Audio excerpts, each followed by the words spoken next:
Those Dallas Mavericks. Game 2 Western Conference Finals goes to Dallas 109-108 after Luka buries the game-winning three-pointer. Naz Reid had a good look at the end, but came up short.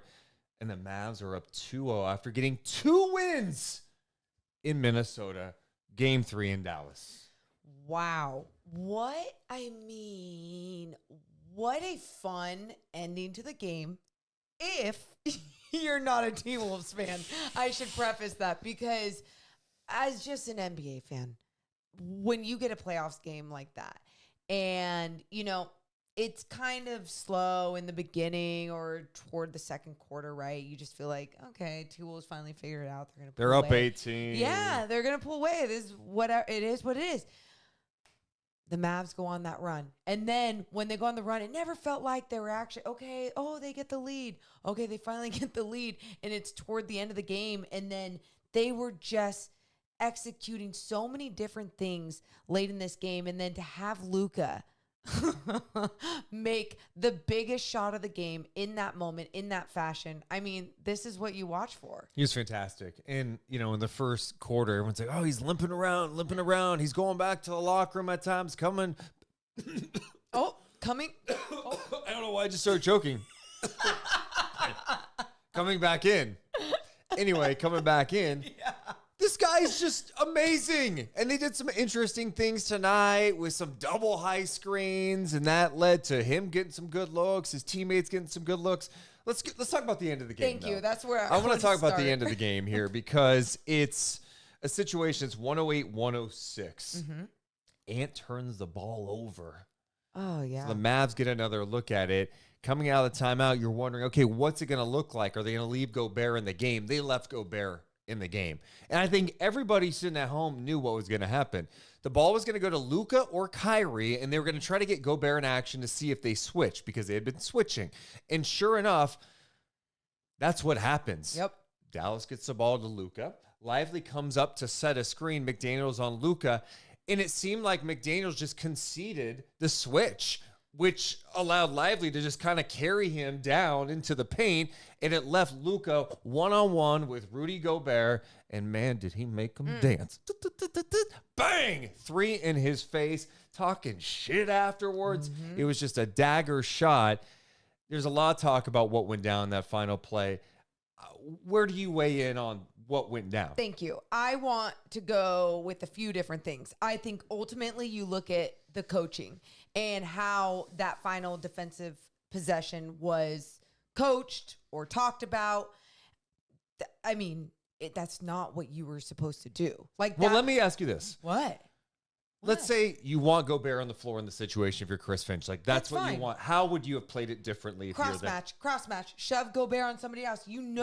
Derrick Jones Jr. maybe. You know at this point that Lively is going to set that screen. Now, would the Mavs quickly make adjustments Probably. and go, hey, we're hunting out Gobert either way, so Derrick Jones Jr., Gobert's on you, come set the screen, right?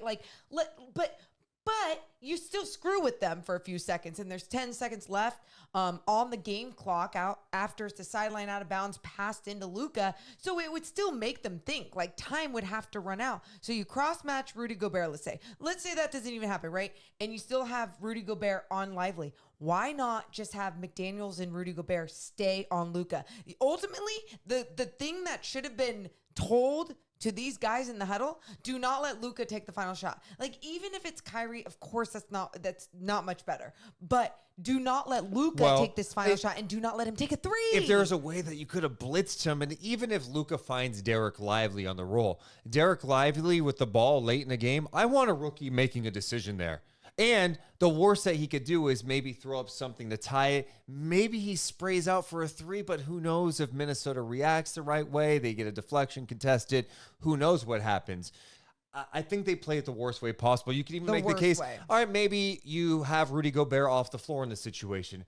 Oh, yeah. Now, you can bring that up. Maybe they put Cat in or Nickeil Alexander-Walker, and they're just super switchable. And they go small even. But in that situation, maybe Luka looks to attack, get downhill, and possibly gets an and one. And if he gets the and one situation, then you're obviously going, okay, now they can go up 1. No, but if he gets the 2. Yeah, then you're maybe going to overtime. Exactly. You're right. So It ends up being so the worst much. possible scenario. Now, on the post game on TNT, everyone's talking shit about Gobert except Kenny Smith. And look, Gobert is in my opinion, an impossible situation. And I know he's the defensive player of the year. Yeah, he is. And he deserved it because he's done some amazing things defensively. The T-Wolves are a better team with him on the floor defensively. But I'm sorry, as good as he is defensively, it's not because he switches out on Luka Doncic late in the playoff game. Luka is one of the best players in the game. And I thought the point that Kenny Smith made was exactly right.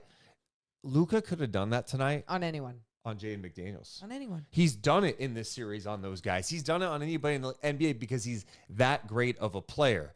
So, and he's that big. He's that big where he can do that over multiple people. You know what I mean? It's like he has a size and a skill set that ultimately is so unique, and it is why it's one of the reasons why he's one of the best players in the league. So yeah, I don't agree with Kenny Smith all the time, but he was absolutely right. And then Draymond went into his weird, like, super I'm going to be petty thing, whatever. And it's like, break down the game the right way, the game, please. break it down. Like, we get you don't like Gobert. But, like, just piling on doesn't totally make sense, in my opinion. No. Hell of a shot by Luka, though, and he was just incredible in this game.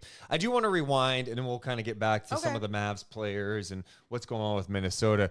47.3 seconds to go. Actually, before that, this is a crazy play going back to Luka. It's 108-103. I thought Minnesota's defense was awesome when Dallas had the ball. Late shot clock. Luka gets doubled. Somehow finds Kyrie in the corner, who buries a three. Yes. To make it 108-106. That was such a huge possession there and such a big shot by Kyrie, who was really good in the fourth quarter besides the missed free throws. Mm-hmm. Oh, yeah. But Morgan, it felt like, it was Minnesota about to tie this series. Instead, Luka throws an amazing pass, win double, late shot clock to the corner. Kyrie buries it 108-106. You said to me, how the hell does Luka make that pass? And I said, because he's bigger and he can see over people. He not only has the vision, but he has the size. Again, we keep talking about what a unique player he is, and obviously his physical. What would you call them? Not physical skills, physical. I don't know what blessings. You're trying to go. Like when someone is just born that way, they're born a big ass person. Basketball in his DNA, man. I mean, he does, but like just being able to be that big and to also have that type of basketball IQ, that type of vision, and to be able to make that pass with the clock going down, under a minute to go in a game, you're down by 5, and just. There's no panic. It was make the right basketball play. And you mentioned it. Kyrie had just was missing free throws. He had just missed 2 in a row. Yep. And it was after, having a great take to the basket after missing those free throws. It was a great way to make up for a lot of those missed free throws. Yeah, Luka, by the way, finished this game with 13 assists. He had 32 points, 13 assists, 10 rebounds. He was 5 of 11 from 3 in this game, 7 of 7 for the free throw line. Okay, so after that's 108-106, I'm left going, how did Luka make that play? Yeah. And Kyrie at the big play, three-pointer late. Then next possession down, McDaniels trapped near the baseline, and the ball gets deflected out of the bounds. The officials say, it's Wolves' ball. The Mavs elect to challenge it. And you're looking at, okay, this is interesting. The replay comes up. Kyrie clearly makes contact with McDaniels, and the ball went out of bounds off of McDaniels. But because of how the rules go in the NBA, the officials can't change the call. They are just looking at, is it off him or not off of him? Mm-hmm. Well, it was off of him, and so it was Dallas ball. I hate that. And I think the NBA has to change that rule because it's clear, like, without Kyrie making that contact on McDaniels, that ball does not go out of bounds. That should have been a foul. Right. I mean, and that's it. It's like because of the foul, because he was getting hit on the arm, the ball went out of bounds off of his fingertips or his hand or whatever. But because someone was coming across his arms, you're exactly right. It feels icky when you see that and you go, well, you as an official missed that call or just didn't make that call, and now you're going back and looking at it and you have to reward the other team that just obviously committed a foul. Yeah, I'm with you. The officials tonight were interesting because I felt like they let a lot go on both ends. I thought it was a super physical game. There were many times I'm like, that's a foul. That's a foul. Mm-hmm. That's a foul. And they just let them play. That play specifically ends up being Dallas ball. Next possession, Luka actually misses a shot. Okay. And the T-Wolves go the other way. That's when Anthony Edwards had the bad turnover where he's got Lively on him. It looked like he wanted to make a move, didn't feel totally comfortable, had to pick up his dribble, try to get it to Naz Reid, threw it out of bounds. Then it's Mavs ball. So in a weird way, yeah, that sucked, but you dodged a bullet because Luka didn't score on the next possession. In fact, you make a mistake at the end. And then at the very end, after Luka hits the three, I thought the look that Naz Reid got was great. And Naz Reid was awesome in this game. He hit 7 threes. That was a great look. It was a good contest, but it was a look that Naz can make, made tonight, came up short. He was making that three in rhythm tonight, and it felt like that one was in rhythm as well. And like you said, a little bit more contested than some of the open looks that he even had tonight, but he was making 3-point shots contested as well. I mean, he was feeling it. If anything, that was the person that you wanted taking that shot in that moment, even over Ant in that situation. I say that because it felt like Ant was a little bit more passive tonight, not as aggressive. And he was even talking a little bit about that in the locker room after, being like, look, I was trying to make the best play, but maybe sometimes the best play is also me shooting the shot. And I don't know if it's an overthinking thing with him, because I feel like a lot of times after the game, Anthony Edwards says the right things where you're like, yeah, you notice that, you see it. Mm-hmm. What is that? Why aren't those adjustments not happening yet in game? Part of the reason, the guy's 22 years old. He's seeing defenses like he's never seen before. They're crowding him. They're making life hard. They know he is the guy. And if they can limit him, that means good things. He looks tired out there. Another game where he didn't look as tired I felt early in this game, but again, he's walking up the floor, at times settling a little bit. I do feel like he's a little passive. I would say this, one encouraging thing with him tonight, he got to the free throw line. Sure. He was 9 of 10 at the free throw line, but 5 of 17 overall shooting.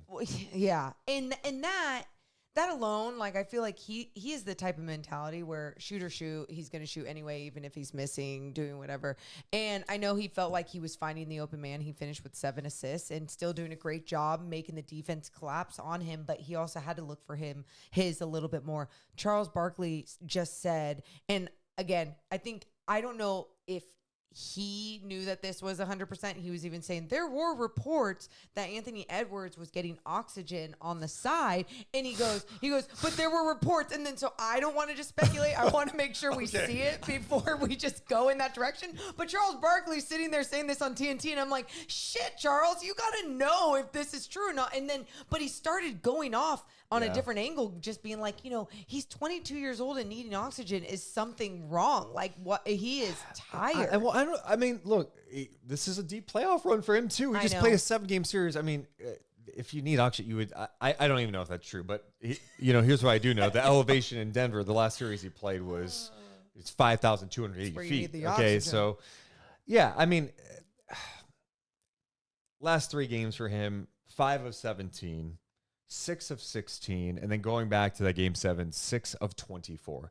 He's not shooting the ball well. I still think there are moments where he's doing good things, setting up his teammates, getting them good looks. I want him to remain aggressive. Don't always look to pass. Like, you can go and take it to the rim and attack, and don't be afraid to attack their bigs sometimes. That's what I would say with Anthony Edwards, but this is a learning experience. And I think part of this, sometimes we get caught up in the whole like narratives that get built, whether it's on the ESPN talk shows or on social media where people are going, oh, he's like Michael Jordan. Well, breaking news, Anthony Edwards did not come out and say, I'm going to be the next Michael Jordan. I'm Michael Jordan now. I'm better than him. Like, he didn't say any of this stuff. Mm-hmm. This is a young man in the league that is playing in the conference finals for the first time, and he's learning. And I think this experience is just going to make him better in the long run. You have to go through these things in the playoffs sometimes. And, on the other hand, I'm looking at this. Look, their 2 best players, Anthony Edwards and Karl Anthony Towns, have played like dog shit the last 2 games. Sure. they barely lost. Like, they're not getting blown out. They had a chance to win tonight when these guys aren't as efficient. Hell, Cat only played 12 minutes in the second half. He played 3 minutes in the fourth quarter. He was bad defensively. He was not good offensively. 4 of 16 in this game. So, like, if there was some positive spin from a Minnesota standpoint, it's, yes, we are down 0-2. Yes, we lost 2 games at home. But we have won tough games on the road before. We won in Denver. We won a game 7 there. We won the first 2 games there. Yeah. We can go win on the road. We just have to be better. I think they've been in these games with those guys struggling. Your late game execution alone, if you're the T-Wolves, has to be so much better. And I think that's what you're looking at when you look at these. When you look at these last couple of games, you're looking at your guys doing better, doing more.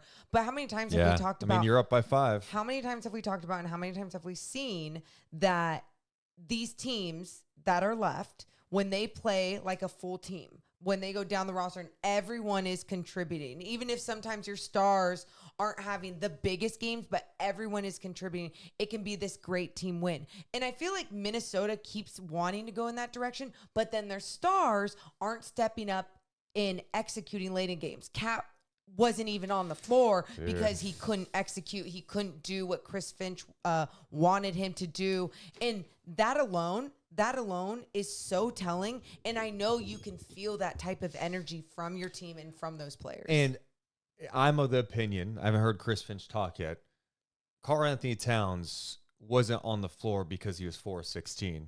It was because of the defensive breakdowns, the help defense not being there, allowing too many dunks from Gafford and Lively, who I think combined for 77 dunks in this game. Yes. I'm obviously exaggerating. No, that many. Too many defensive breakdowns. He holds them to a higher standard defensively, and we've seen Cat be more engaged and locked in defensively. There are a lot of miscommunications with this Minnesota defense at times. Him being 4-16 is obviously not good, but I think they trust that he can get that going. It's the defense more than anything. And you mentioned that to me too. You were talking about how these 2 bigs in Gobert and Cat compared to Mavs 2 bigs in Lively and Gafford. I'm glad you brought this up. Let's just go from a pure number standpoint, okay?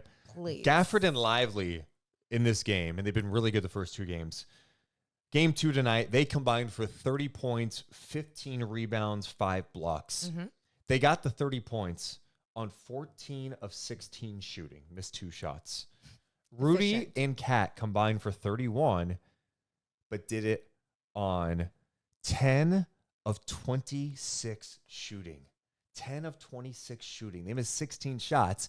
They had 17 rebounds, 2 more, and they combined for 1 block. And when you look at that, at first when you started talking to me about these numbers and about that, I'm like, yeah, like, isn't that fine? And you're like, Morgan, look at the names. Look at who these guys are. I mean, Cat and Gobert, defensive player of the year, and Cat, all-star, having the type of year that he is having, and the type of maturity and growth that he has shown mentally and physically on the court, and then to not be able to do that in the postseason.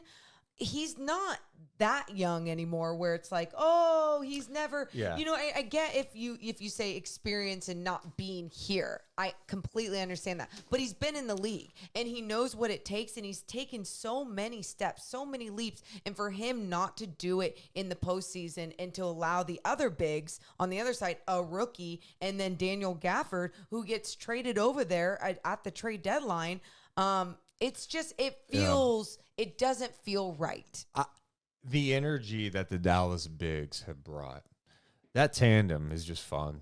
I mean, Gafford played 21 minutes in this game, 16 points, 5 rebounds, 5 blocks. Tremendous. And then Lively, a rookie, plays 27 minutes, 14 points, 9 rebounds, 2 assists. Their rim protection has been outstanding. And it's not just them, tonight, Gafford had the 5 blocks. Their ability to contest, their ability to make Minnesota think on drives. Yes. The rotations have been so good. I've been beyond impressed with both these guys. And for Lively as a rookie to get this type of experience as a young player, their jobs offensively are pretty simple. Sure. Hey, Luka and Kyrie are going to get you open shots. They're going to throw you lobs, get ready to get some offensive rebounds, clean up, and dunk the goddamn ball. But it's what they have done defensively that's been eye-popping. And let me give some love to the perimeter defense that can always help the second line of defense, right? And that goes to Derek Jones Jr., PJ Washington, Kyrie Irving. Yeah, those guys. Those three alone, in the way that they have stepped up their perimeter defense to help out even Lively and Gafford when they do have to pick up the slack or when they do have to protect the rim and or come over, help, and contest. It's just really all come together in so many different ways toward the end of this regular season and now in the postseason. Also, shout out to Josh Green. I thought Josh Green had some good minutes tonight, especially defensively. He played 21 minutes. I know there's nothing that jumps out to you on the stat sheet. 6 rebounds, 5 points, whatever. But I felt like he was super engaged, had some moments switched on Ant, and I thought he made him work and did some nice things, had some good energy out there. Dallas's defense is locked in right now. And for them to do what they've done the last couple of games is pretty impressive. Now, there's still work to be done. You still have to win 2 more games. You can't have a letdown, right? You don't want to give Minnesota any life. And I think Minnesota can play better, but God, 2 leads at home and you lost those games. Luka for a second. It is worth acknowledging, like, his knee is bugging him. He's leaving the game, going to the locker room. I'd love to know what the hell they're doing in the locker room with him. You don't want to know.